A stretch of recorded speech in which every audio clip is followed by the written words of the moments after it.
take up Protection of Human Rights Amendment Bill. Before that, I would have an announcement that after the legislative business is over, special mention will be taken up. And then, no. Chandrasekhar Sahu sahab to place this. Huh?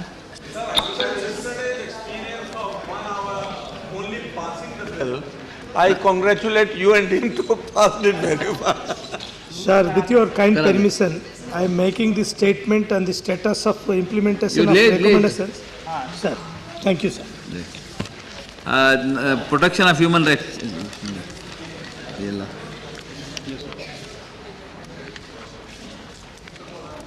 Mr. Deputy Chairman, sir, I beg to move that the Protection of Human Rights Amendment Bill 2005 be taken into consideration of the House.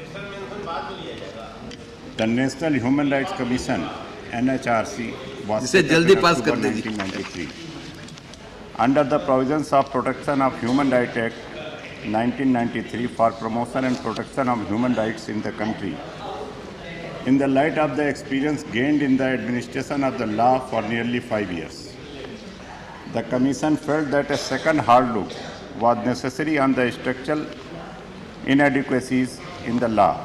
In May 1998, the NHRC set up an advisory committee under the chairmanship of Justice A.M. Ahmadi, former Chief Justice of India, to assess the need for structural changes and amendments in the Protection of Human Rights Act 1993.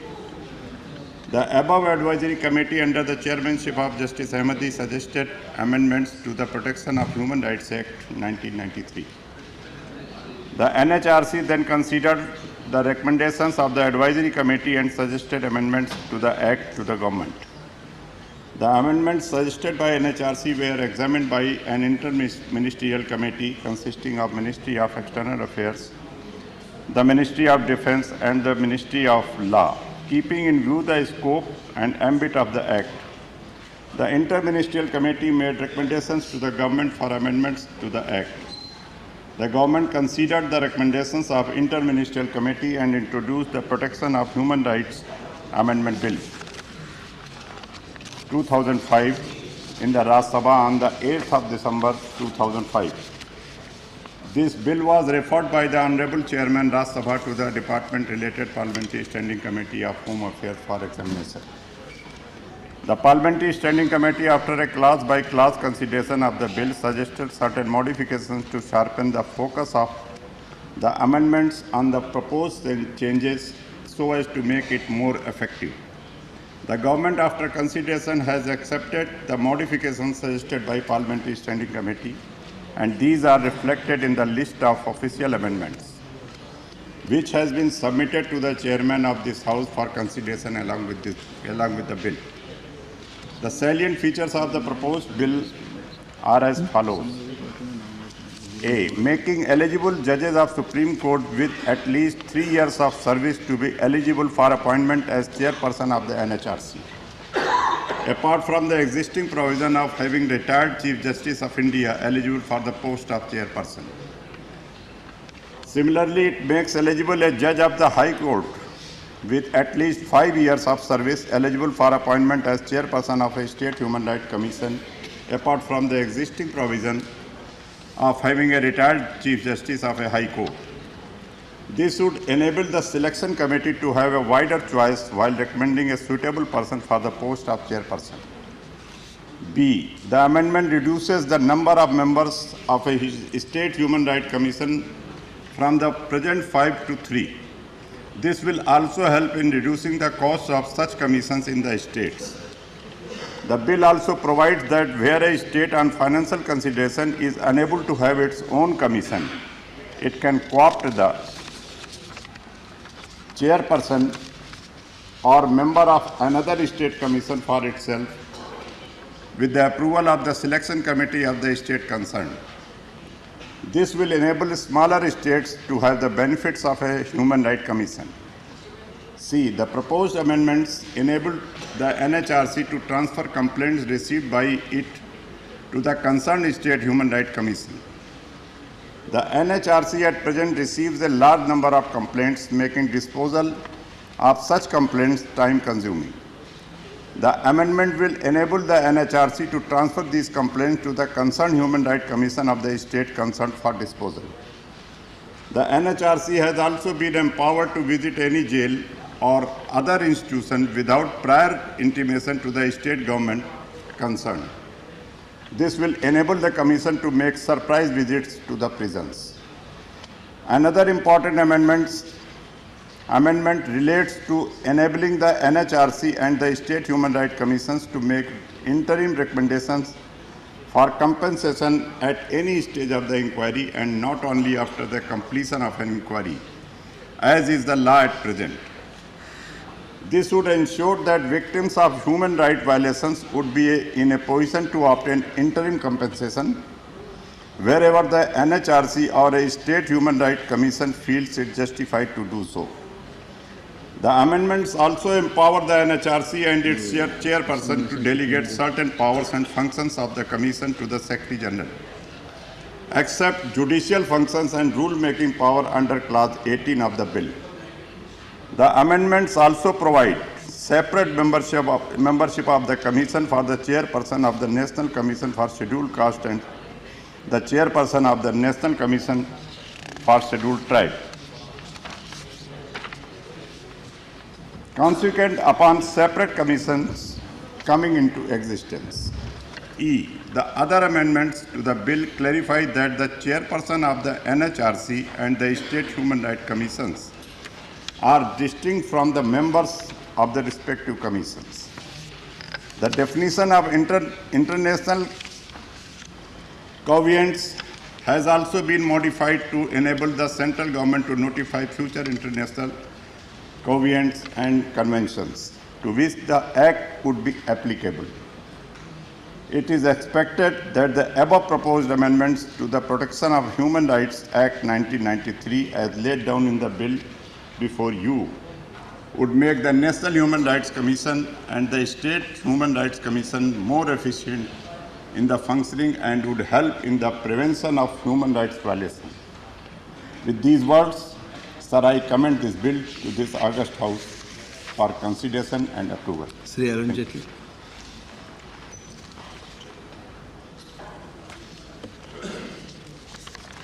The Honourable Minister has proposed a legislation to amend the Protection of Human Rights Act 1993. The last 13 years, sir, in the field of human rights have been a very challenging moment for this country.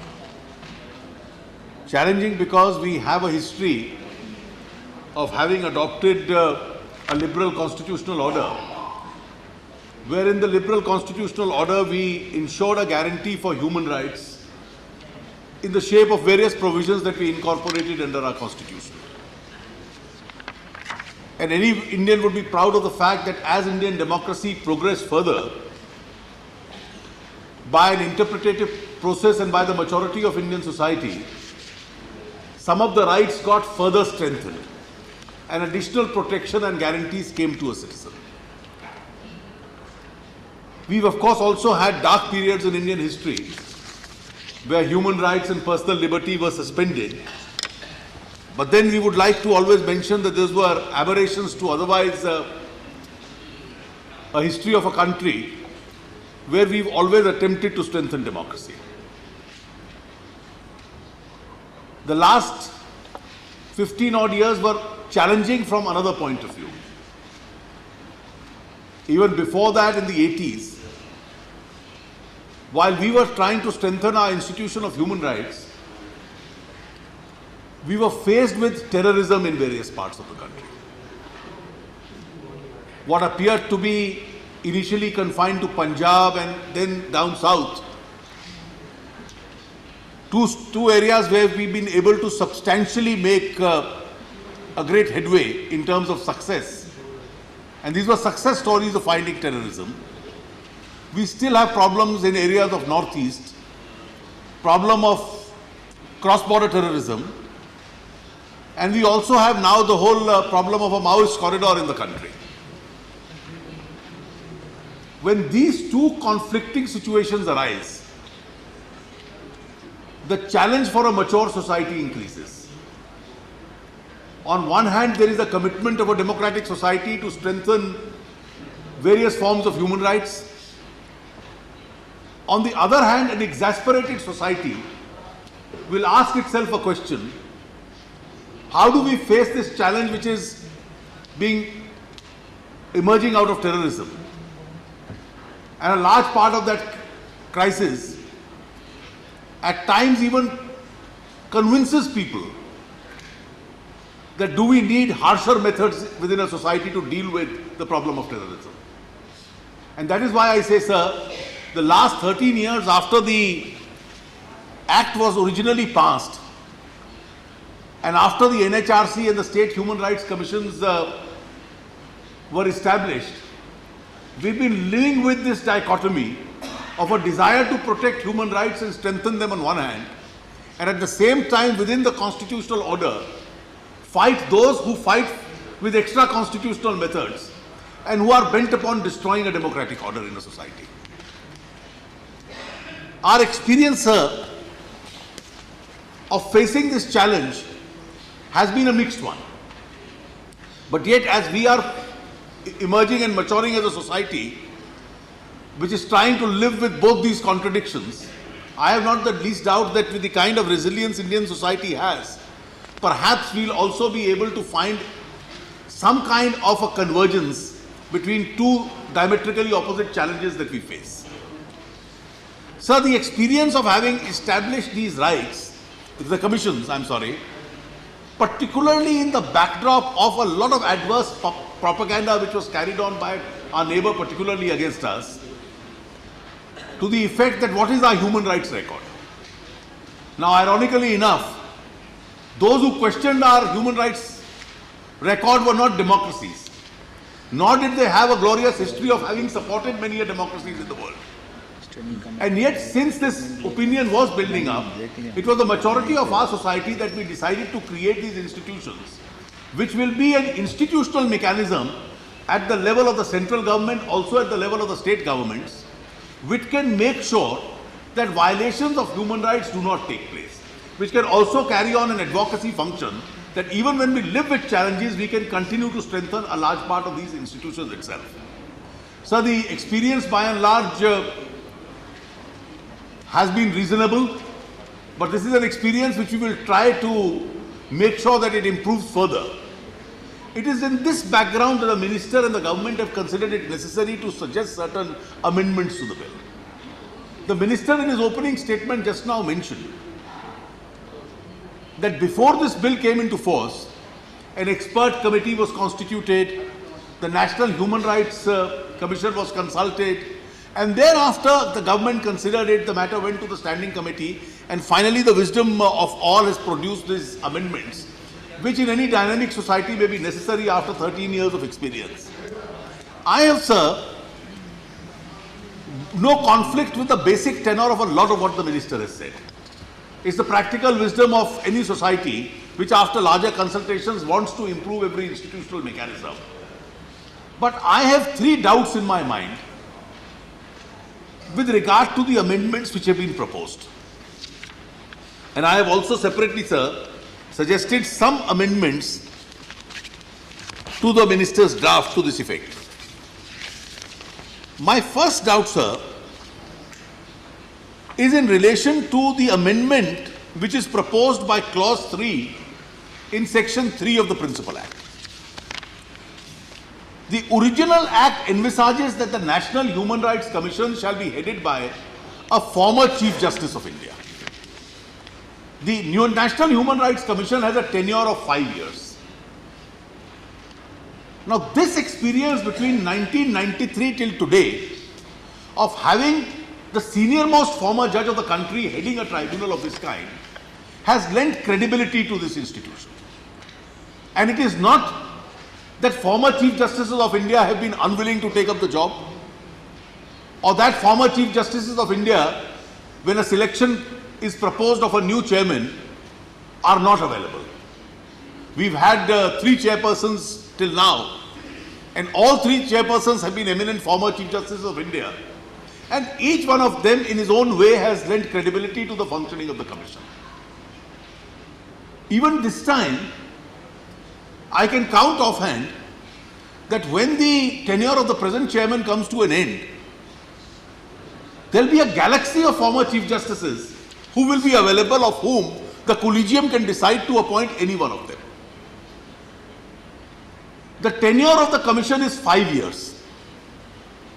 And except once, we've never had a history of having a Chief Justice of India who served his tenure more than 5 years.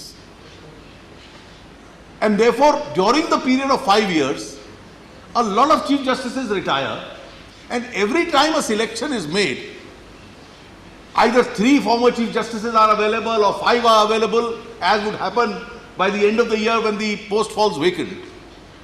And we'll have a large number of former Chief Justices available, of whom the collegium in its wisdom can decide to select one of them. What then is the compelling necessity to bring about a change that instead of a former Chief Justice of India, the commission can now be headed by a person who's been a judge of the Supreme Court with 3 years experience? A judge of a High Court or a Chief Justice of High Court retires at the age of 62. A judge of the Supreme Court and the Chief Justice retires at the age of 65. So every person who has been a judge of the Supreme Court will necessarily have a 3-year experience. So the amendment in effect means that instead of the NHRC Commission being headed by a former Chief Justice of India, it will now be headed by any person who has been a judge of the Supreme Court. He may even have been the junior most judge of the Supreme Court. Now, I am unable to understand as to what is the compelling necessity to downgrade the stature of the commission. Instead of the commission being headed by a former Chief Justice of India, which adds weight to the stature of the commission, its reports get international recognition, its reports and functioning are looked with an element of credibility. Suddenly you bring an amendment and say, it need not be the former Chief Justice of India, it can in effect be any person who has been a judge of the Supreme Court. Now such amendments, sir, I suspect are normally brought either in a situation where you may actually find at the 5 years you don't have enough people to choose from. That is not the case, because normally a Supreme Court judge may be a Chief Justice for 6 months, 1 year, 1.5 years, and during that period of 5 years you may have 3 or 4 eligible candidates available. What then is the compelling necessity that the government has decided to downgrade the NHRC? That it will no longer be headed by a Chief Justice, former Chief Justice of India, it will be headed by a simpliciter judge of the Supreme Court. I suspect, sir, and I hope this is not the case, that is it because we have somebody in mind who we want to appoint? And this somebody may not have been the former Chief Justice of India? Sir, may I say this? There is a lot of difference between appointing a former Chief Justice and appointing a judge. Normally, a former Chief Justice would be a person who's at least had, between the High Court and the Supreme Court tenure, a judicial experience of more than 2 decades. He's headed the highest court of the world's largest democracy. His seniority, his experience, his stature, his vision, his experience in balancing the need of a society which is on one hand wanting to strengthen human rights and democracy, on the other hand is fighting terrorism, on the third faces problems of serious law and order from mafias, etc. So in balancing this, a great amount of maturity is required. Now amongst the various amendments which are well-meaning which you have proposed, I don't see any reason why this amendment should be slipped in, and the effect of this amendment is going to be that the government of the day, who has a major say in the appointment of the chairperson of the NHRC, will then in future start looking into the entire range of people available and start selecting who will be more comfortable from the government's point of view. In the case of a former Chief Justice, your choice is restricted to the most experienced people. But if you start selecting any person below the age of 70 who has been a judge of the Supreme Court, the government's eyes will first fall upon a person, and that will be any government's eye, as to with whom I have a lot more comfort level. And once this becomes the criteria after this amendment, the value and the credibility of the report of the NHRC is going to go down. So I would seriously urge the Honorable Minister to seriously reconsider this part of the amendment, which in my view is downgrading the stature of the NHRC itself. The second amendment is almost an identical amendment. I won't repeat the points. Is in clause 12 of this bill, which seeks to amend section 21 of the Principal Act. At the state level also, a Chief Justice of a High Court was normally required. Now, instead of a Chief Justice, you will have the chairperson who has been a Chief Justice or a judge of a High Court for 5 years. Now, persons are normally not elevated as a judge of the High Court because district judges also retire at the age of 58. Good lawyers are being elevated as judges in their early 40s or mid 40s or in their late 40s. So they all have 10 to 15 years of experience. So you are now opening the state level chairmanship with almost an eligibility condition that the least experienced man can also be appointed. Now I am asking myself, what is the compelling necessity to downgrade the stature of the NHRC and the state level commissions? Governments of the day may at times find reports which don't suit them, but that's what the whole system of human rights is all about. NHRC's job is to really protect human rights. We may find some of their reports not happy when we are in government, but then we can't keep that as a motivation for destroying the NHRC from within by an amendment of this kind. In the long run, these bodies have served a larger purpose. They've had even in a crisis situation, a stabilizing effect. Their word has been listened to with a lot of seriousness. And therefore, I would urge the Honorable Minister to seriously consider these two amendments, because the effect of this is going to be, it is going to enable central and state governments to choose chairmen of their choice.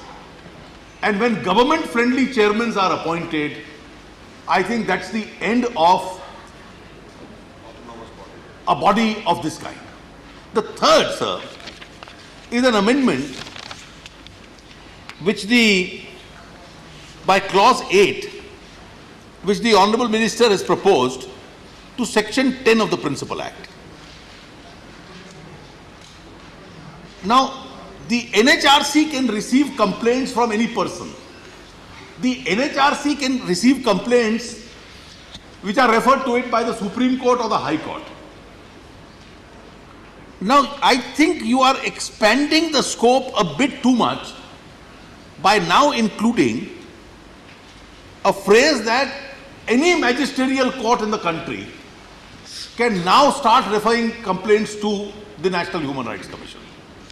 There have to be some mechanism by which the complaints can be referred to either the state human rights body, but if every magistrate in the country is going to be empowered to refer complaints to NHRC, then the backlog of complaints before NHRC would never be adjudicated. You have to place matters of eminent importance before NHRC. Other matters have go to the states, and therefore when you allow some thousands of magistrates all over the country to start referring complaints in every second case to the NHRC, you are going to load the NHRC with business which the NHRC will not be able to discharge. And some of these complaints may be of a nature which may be important at the local level, but may not be big enough to merit the time and attention of the NHRC. Maybe they require either the state committee or some body that the state committee set up, their intervention at that particular stage. So I would therefore, while conceding, sir, that the larger amendments to this bill are a part of the consultation process which has taken place, I am not so sure that effective consultation has taken place in relation to these 3 points that I have raised. Recently in July, the chairperson of all state human rights commissions had a meeting, and all of them have unanimously now decided and resolved that these 3 points which I am raising are really matters which the government and the parliament must reconsider. Because it serves nobody's purpose, it's not an adversarial issue that we downgrade the stature of the state level commissions and the national human rights commissions. And there is no compelling necessity, there is no provocation for the government to do that. And therefore, while lending our support to these amendments, I would urge the Honourable Minister to seriously reconsider these 3 points. If necessary, the bill can be held over, subject to what other colleagues in the House have to say, and these 3 corrections can be made after a consensus that really comes about. Thank you very much, sir. The statement by Minister Sri Pranab Mukherjee. With your permission, I want to make a statement on the implementation of the recommendations contained in the 6th and 7th report of the Standing Committee on Defence on 14th Lok Sabha, during 14th Lok Sabha. I am making this statement on the status of the implementation of... You can lay this. I can lay it on the table of the House, sir, with your permission. Thank you.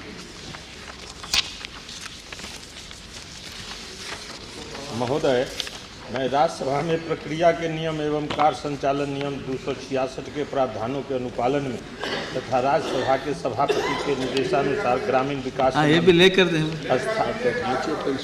हाँ, इसको महोदय की इजाजत से मैं ये दोनों वक्तव्यों को सदन के पटल पर रखता हूँ। अच्छा।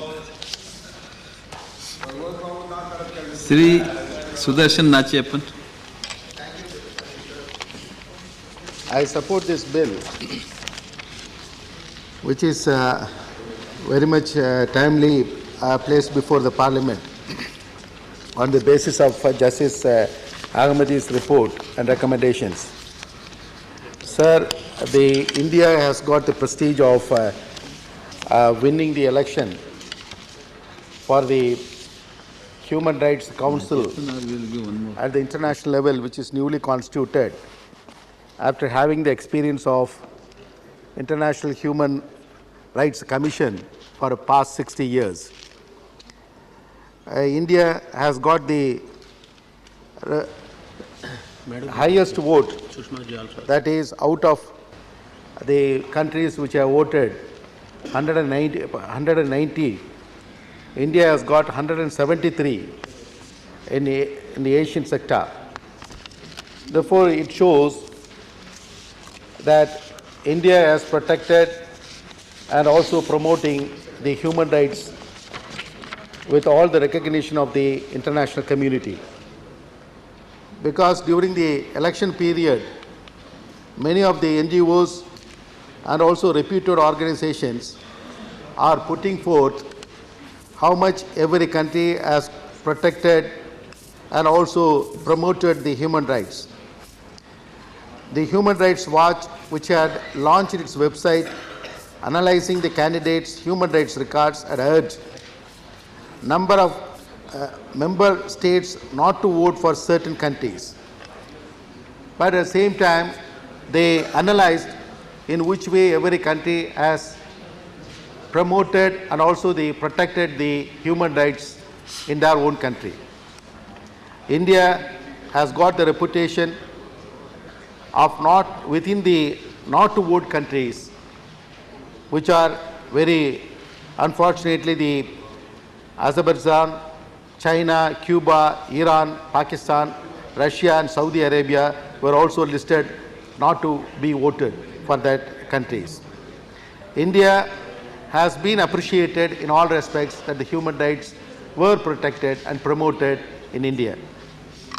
Sir, with this reputation, we have made even at the founder member of the Human Rights Commission, as early as 1946, as one of the country out of 58, which were the founder members, India has brought all the Declaration of Human Rights as part of the fundamental rights of our Constitution and also directive principles of the state policies.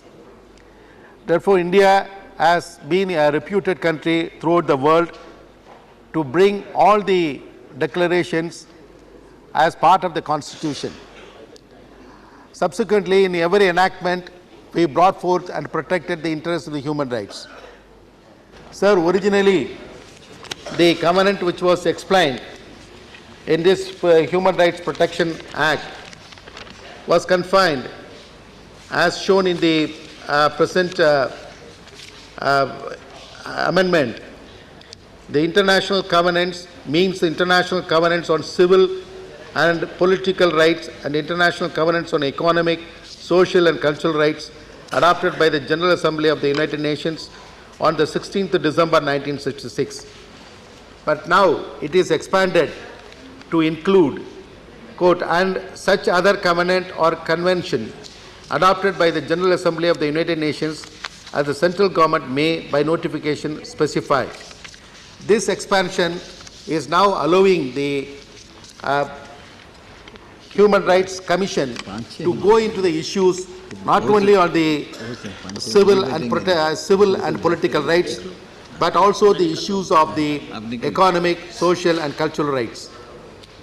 Sir, every day we are finding that the national human rights and also the state human rights commissions are coming forward with recommendations even on the suicidal death, not only on the custodial death, but now they are going into the economic suicidal death also.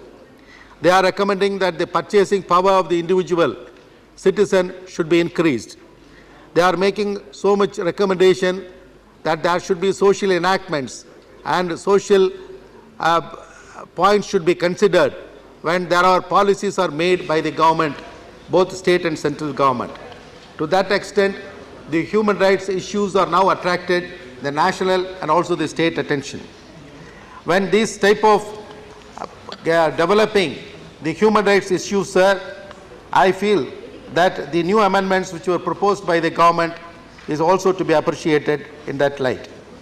Sir, I can take example of many states, but I can show that many of the states could not bring any chief justice of a particular high court, sitting or retired judge, to man as the chief of the state Human Rights Commission. Therefore, that post lying vacant for many years. They could not find anybody. They are not interested to come and join in that particular post. Because the enactment is only having the recommendatory power. It is not having any power to punish a particular person if there is a human rights violation is found by the Commission. Therefore, they feel that it's only a chamber where you can go on examining the witnesses, sending your officials to the particular jail and finding what are the human rights violations are there, and then you recommend a certain thing to the government. As the Act says that they can only recommend, I just read that portion alone, which is also now amended, which shows in the class 18, the C, class 18C, recommend to the concerned government or authority at any stage of the inquiry for the grant of such immediate interim relief to the victim or members of his family as the Commission may consider necessary. Subsequently, E, the Commission shall send a copy of its inquiry report together with its recommendations. In such way it goes on. F, the Commission shall publish its inquiry report together with the comments of the concerned government or authority, if any, and the action taken or proposed to be taken by the concerned government or authority on the recommendations of the Commission. It's purely a recommendatory authority. It cannot even pass a judgment that you have to pay this much of amount, this much of compensation. They can recommend. Whether that recommendation is going to be effected or executed by the concerned government is left to the government, sir. If they are not obliging to it, then they can only notify. What is the use of notification? It is going to be publicized that against this particular government agency, the violation is there, and therefore there was a compensation given by the such and such commission. The people are feeling that the compensation is awarded. The government is doing some kind of human rights violation. A department is doing a human rights violation, but nothing has come out. There is no beneficiary. People are going here and there.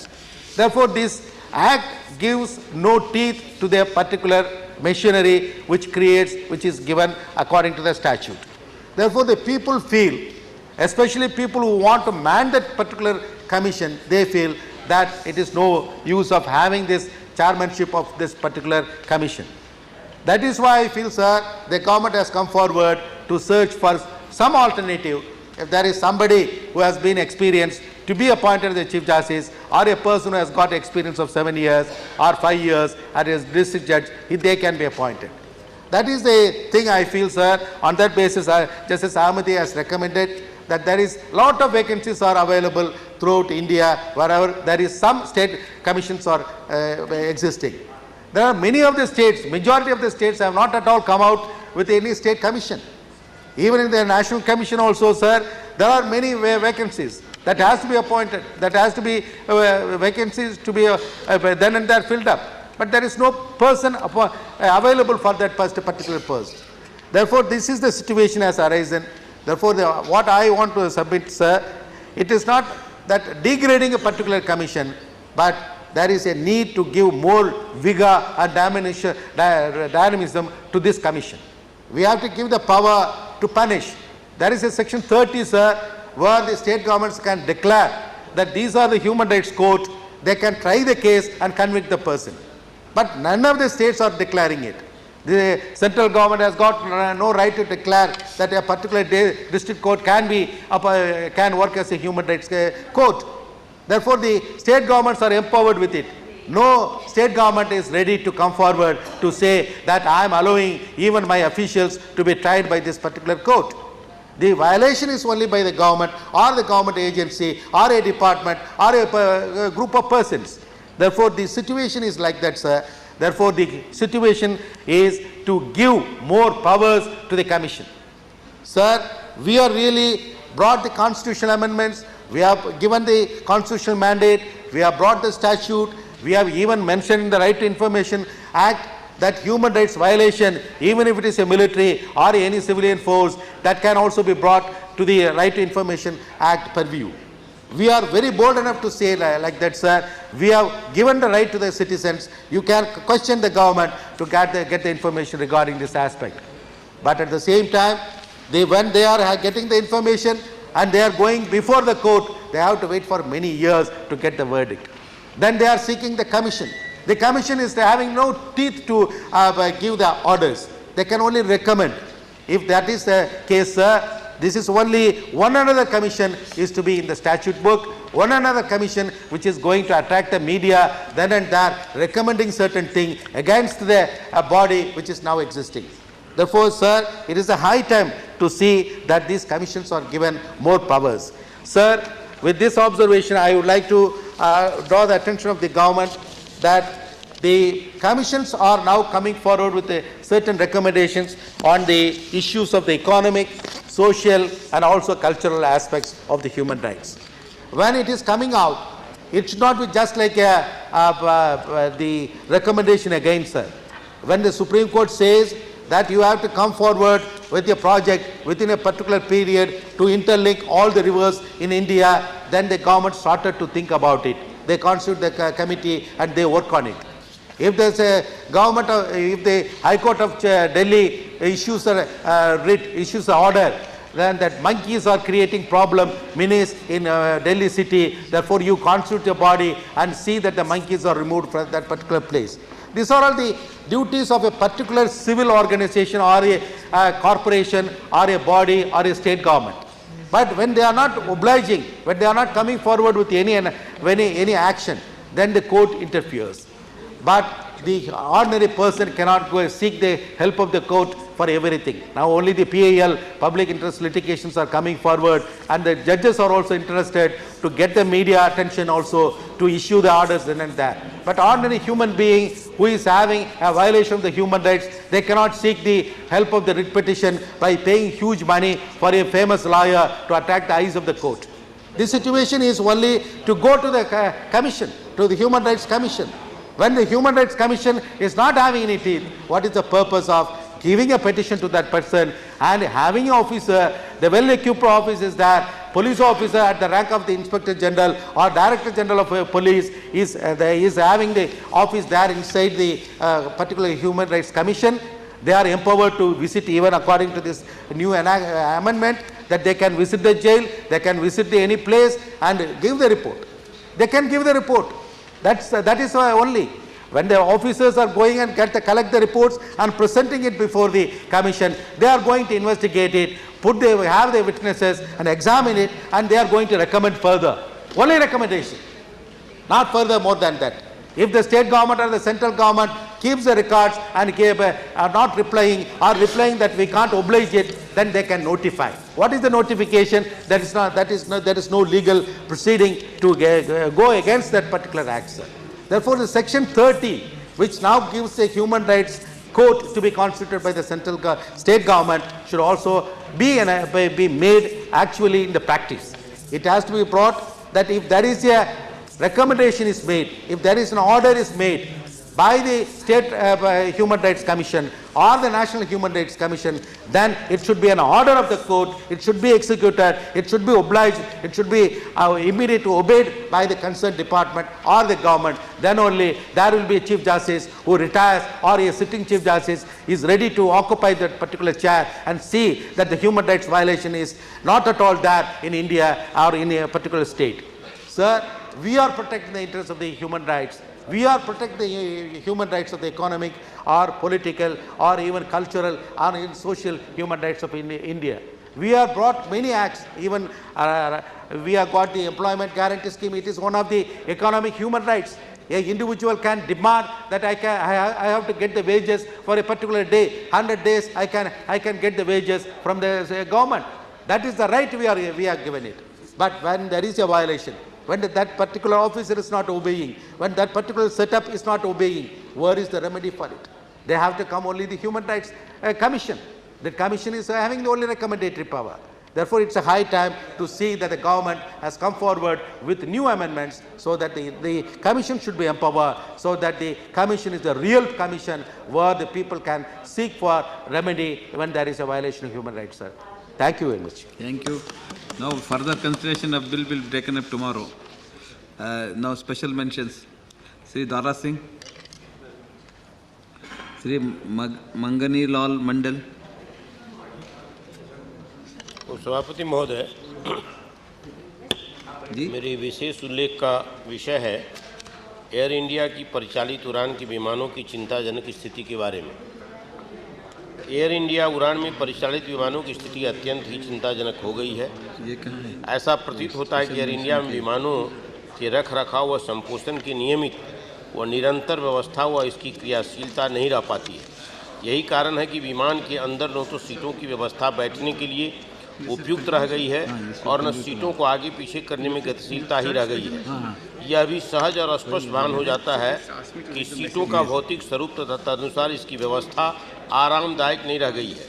घंटों लंबी यात्रा करने पर air India की सीटों की कुव्यवस्था से यात्रियों को मानसिक और शारीरिक दोनों रूप से उबाऊ व थकान प्रवृत्ति का बोध होने के साथ साथ यात्रियों के मन में खींच होना स्वाभाविक है। उदाहरण स्वरूप भारतीय संसदीय प्रतिनिधिमंडल ने दिनांक 30 जून 2006 को उड़ान संख्या AI 314 के द्वारा दिल्ली से हांगकांग तक तथा पुनः दिनांक 8 जुलाई 2006 को उड़ान संख्या AI 349 के द्वारा शंघाई से दिल्ली तक की यात्रा की थी। मैं भी उस प्रतिनिधिमंडल का एक सदस्य था। विमान में जो सीटें थी वे न तो आगे सरकती थी और न पीछे। सीट के जो कवर थे वे बेहद मटमैला और गंदा, यहाँ तक कि विमान के अंदर भी एक प्रकार का विचित्र गंध आ रहा था। इन सारे मामलों के प्रति उच्च पदस्थ पदाधिकारी या तो अनभिज्ञ हैं अथवा जानबूझकर भी इसमें सुधार लाने के प्रति सचेत नहीं है। कुप्रबंधन के कारण अंतर्राष्ट्रीय स्तर पर एयर इंडिया को एक सर्वोत्कृष्ट वायु सेवा के रूप में स्थान और प्रतिष्ठा नहीं मिल पाती है।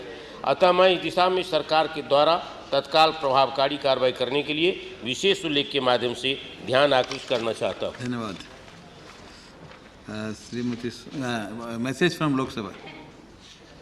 I beg to report that the Lok Sabha at its sitting held on the 2nd of August 2006 passed the Actuaries Bill 2006. I lay a copy of the bill on the table. Shrimati Shobhana Bhartia, Shri Jaiprakash Agarwal. Sir, Lebanon में बड़ी संख्या में भारतीय नागरिक रहते हैं। केंद्र सरकार द्वारा इजरायली सैनिक हमले से तबाह हो रहे लेबनान में भारतीयों को निकालने के प्रयास किए जा रहे हैं। इजरायली सैनिक हमलों से भारतीय नागरिकों को बचाने के प्रयास सराहनीय हैं, लेकिन संयुक्त राष्ट्र के तहत लेबनान और इजराइल की सीमा पर शांति सुनिश्चित करने के लिए भारतीय सैनिक तैनात किए गए हैं। वहां पर युद्ध क्षेत्र में लगभग 672 भारतीय सैनिक फंसे हुए हैं और इजरायली सैनिक हमलों में भारतीय जवान भी घायल हुए हैं। इन भारतीय सैनिकों की वापसी के बारे में अभी तक कोई निर्णय नहीं लिया गया है। मेरा केंद्र सरकार से अनुरोध है कि लेबनान से भारतीय नागरिकों को सुरक्षित निकालने के साथ साथ वहां पर युद्ध क्षेत्र में फंसे सभी भारतीय सैनिक जिनको संयुक्त राष्ट्र शांति सेना के तहत लेबनान में तैनात किया गया है कि वापसी हेतु भी शीघ्र कदम उठाए। धन्यवाद। धन्यवाद। श्री विजय दर्द, आपका स्पेशल मेंशन। हाँ, पुकारा ना। धन्यवाद सर। किधर है आप? I am thankful to you for giving me this opportunity. My special mention is on subdivision of Dalits for determining reservation quota needs. So there are many people like R.S. Gawai and Sushil Kumar Shinde and Athole, they did not take the benefit of this. But this creamy layer is to be removed. In our constitution, initially the reservation for scheduled caste and tribes were made for 10 years only. But more than 50 years later, caste continues to play a critical role and reservation continues. The best way of ensuring equitable distribution of quota reservation benefits to Dalit would be to identify an economically determined creamy layer or individuals who have benefited the most from reservations. This has already been done for the other backward classes following the Supreme Court judgment on the Mandal Commission report, and the same analogy be adopted in the case of SC/ST. This is to be achieved in such a way so as not to attract adverse legal verdict. This can be done either by amending the Constitution or by placing the new legislation in the 9th schedule, where it would be secured from legal challenges. The present proposal is for following the state governments to divide Dalits into subcategories to identify some groups who have concerned disproportionate amount of benefit from the reservation and identifying those who still need quota benefit. This category-based quota, that too determined by each state, may look complex. It may also generate a severe backlash from left or dominant SC/ST groups. But a beginning has to be made to do it the constitutional reservation with present socio-economic scenario, so that only needy gets the intended benefits. To face the likely criticism, government may simultaneously launch a concerted campaign for ensuring wider acceptability of the proposed changes in the SC/ST quota concept. Thank you, sir. Thank you. Sri Kalraj Mission. HIV ग्रस्त पुरुषों की मृत्यु के बाद उनमें से 79% की विधवाओं को पति की संपत्ति से वंचित कर दिया जाता है। इन HIV ग्रस्त विधवाओं को बीमारी, वित्तीय संकट, नफरत, अछूत आज जैसे अनेकों कष्टों और सामाजिक बहिष्कार का सामना करना पड़ता है। सरकार के द्वारा जारी आंकड़ों के अनुसार लगभग 50 लाख लोग HIV से प्रभावित हैं और लगभग 1600 लोग प्रतिदिन इसकी चपेट में आ रहे हैं। संयुक्त राष्ट्र संघ की रिपोर्ट अत्यंत ही चौंकाने वाली है, जिसके अनुसार HIV ग्रस्त विधवाएं नारकीय जीवन जीने को विवश हैं। इनमें से अधिकांश विधवाओं की उम्र ही लगभग 30 वर्ष से कम है। इनका अपना परिवार और समाज ही इनको बोझ और बीमारी मानकर अपने से दूर रखता है। मात्र 10% विधवाएं ही ससुराल में रह पाती हैं। 90% पति के घर से निकाल दी जाती हैं, जबकि मात्र 9% ही ससुराल से आर्थिक मदद पाती हैं। रिपोर्ट के अनुसार 2068 घरों के सर्वेक्षण में 439 HIV पॉजिटिव विधवाएं मिलीं। इसमें से 206 गाँव में थीं और 233 शहरी इलाकों में रहती थीं।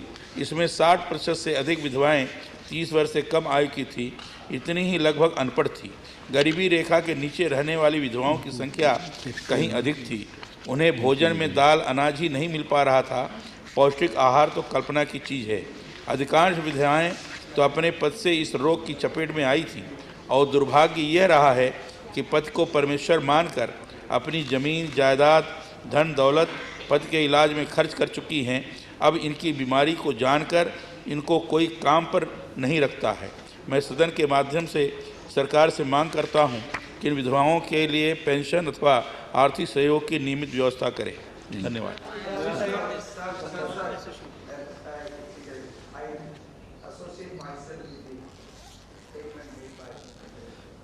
That is over.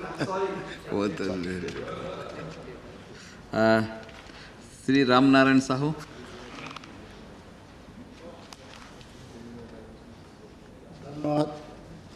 माननीय सभापति महोदय, मुझे समाचार पत्रों के माध्यम से पता चला है कि बिहार राज्य में बिहार पुलिस विभाग में 228 बालकों को बाल आरक्षी पद पर नियुक्ति प्रदान किया है।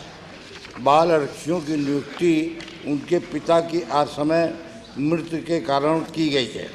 ये सत्य है कि किसी परिवार का सक्रिय व्यक्ति की मृत्यु से उस परिवार पर आर्थिक संकटों का पहाड़ खड़ा हो जाता है, परंतु उस परिवार के अबोध बालक को नौकरी देकर एक बाल श्रम कानून का मजाक उड़ाना है। वहीं दूसरी ओर अपरिपक्व बालक के विकास के अवरुद्ध करना उचित नहीं है। 228 बच्चों से उनका बचपन छीनना और विकास के अवसर सीमित करना कानूनन अपराध है।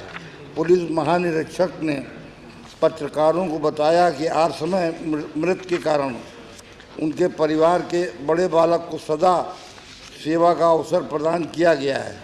तो क्या महोदय, यदि किसी ऐसे शोक संतप्त परिवार में बड़ा लड़का शिशु हो तो बिहार पुलिस उसे शिशु आरक्षी पद पर नियुक्ति प्रदान करके देगी?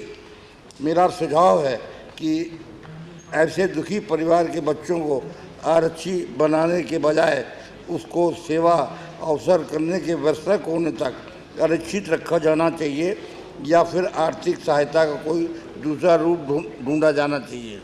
मैं माननीय सदन से अनुरोध करूंगा कि इस प्रकार की घटनाओं को दोबारा होने से रोका जाना चाहिए तथा अधिकारियों के विरुद्ध कार्रवाई होनी चाहिए जिन्होंने मानव अधिकार एवं बाल श्रम कानून के विरुद्ध कार्य किया है। धन्यवाद। धन्यवाद। श्रीमती विप्लव Thakur.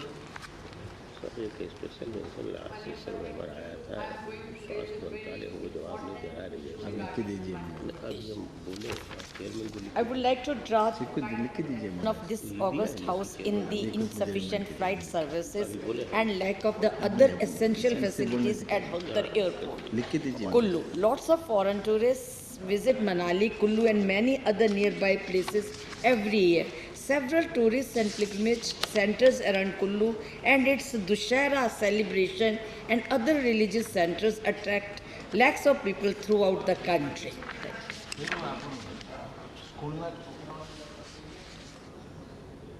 You have still more? ये हैं जी। Existing? अभी है? नहीं, दो तीन बस। Sir, thank you very much. Praveen Rashtrapal. I want the central government to intervene for many people who are marooned and affected on account of heavy floods in the state of Gujarat. It was reported that Cabinet Secretary Government of India or Home Secretary Government of India had called meeting of officers from affected state. It is very tragic events has taken place in Gujarat, sir. No, you have to read only. Just read it. Okay, thank you. There are occasions when heavy rains create problem for rural India and big cities too. Last week there were heavy rains in Kheda, Anand, Baroda, Surat and other areas of South Gujarat. Many persons lost their lives. Property worth crores is damaged. A highway from Gujarat to Mumbai closed for traffic for many days. Rail services were also affected. Great difficulties faced by women and school children. It was reported that Cabinet Secretary, Government of India called meeting of officers from affected states. Let this House know what relief is given to those died due to heavy rains. What about relief to loss and damage to property, loss of household articles? The worst situation was in poor bastis. What help was given to those affected in slums? Has the government verified the preventive plans, if any, by various state governments, particularly Gujarat and Maharashtra? What about small boats? What about medical relief, etc.? What about food to the school children who are in difficulties for the last 3-4 days in Kheda district and Dholka Taluka? Attention is also invited to 20 ONGC workers working on drilling site in the Bay of Cambay. What help and assistance was given by the Ministry of Petroleum and Natural Gas? Are the workers saved from the disaster? All this information may please be given to the House. Thank you very much. Sri P.R. Rajan. Sri Perumal. Where were you? I called. Amendment to Nursing Council Unit Act 1947. There is a great demand for nurses in the country, and not only in this, there a great demand for Indian nurse in Europe, North America and Gulf countries. Since there are not enough nursing colleges in the government sector to meet the demand, many private nursing colleges have mushroomed in our country. The health sector is ready for revamp, and therefore thousands of nurses and other supporting medical staff will be required. Moreover, considering that Indian nurses are sincere, dedicated and patiently handle the patients, there is always a demand for them abroad. It is estimated that 1 lakh nurses will be required in the next 5 years in abroad, only not to speak of our domestic requirement. But unfortunately, there are few colleges in the government sector and private colleges which are recognized by the state governments and gearing up to meet the demand. But the nursing education offered by private colleges is not recognized, and as such as the nurse do not get jobs in government hospitals, but they can get jobs in private hospitals. It is really an anomaly that a nurse who can get a job at a more salary in a private hospital cannot get a job in a government hospital, and that too when there are not enough government nursing colleges. Therefore, I demand that courses imparted by the private colleges in the nursing sector should be recognized, and nurses should be eligible to get jobs in government hospitals. So, I also demand the Nursing Council Act 1947, which is an outdated one, should be amended suitably to achieve the purpose. Thank you, sir. Thank you. Sri Saman Patak.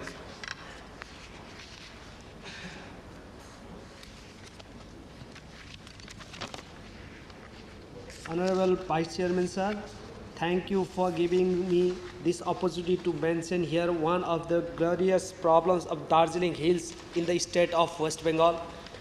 The problem is about the scarcity of drinking water in and around Darjeeling town, including other hills like Kalimpong, Karsiang, Mirik, and other villages also of this district. Every year, especially during the summer session, when a largest number of tourists and visitors, visit Darjeeling, the problem is encouraged. The scarcity affects not only the tourists and visitors, but also the local people. Recently, the central government and state government has taken a decision to start a new project for the water pumping from Balasan River and distributed to the town people of Darjeeling, but it is insufficient to meet the need of the people. Previously, only Darjeeling town was facing the drinking water problems, but at present, other towns and villages of Darjeeling Hills are also facing the same. Furnish people to buy impure water in high rate during the dry season. Hill area with healthy climate are placed of tourist attraction, but due to the want of drinking water, the tourist traffic is being diverted elsewhere. Water crisis has been hampering the tourist industry, which is the background of Darjeeling's economy. Sir, I urge upon the central government to provide special assistance fund for the tapping new source and increase the water supply system for the people of Darjeeling Hills. Thank you. Sri Matilar Sarkar. My special mention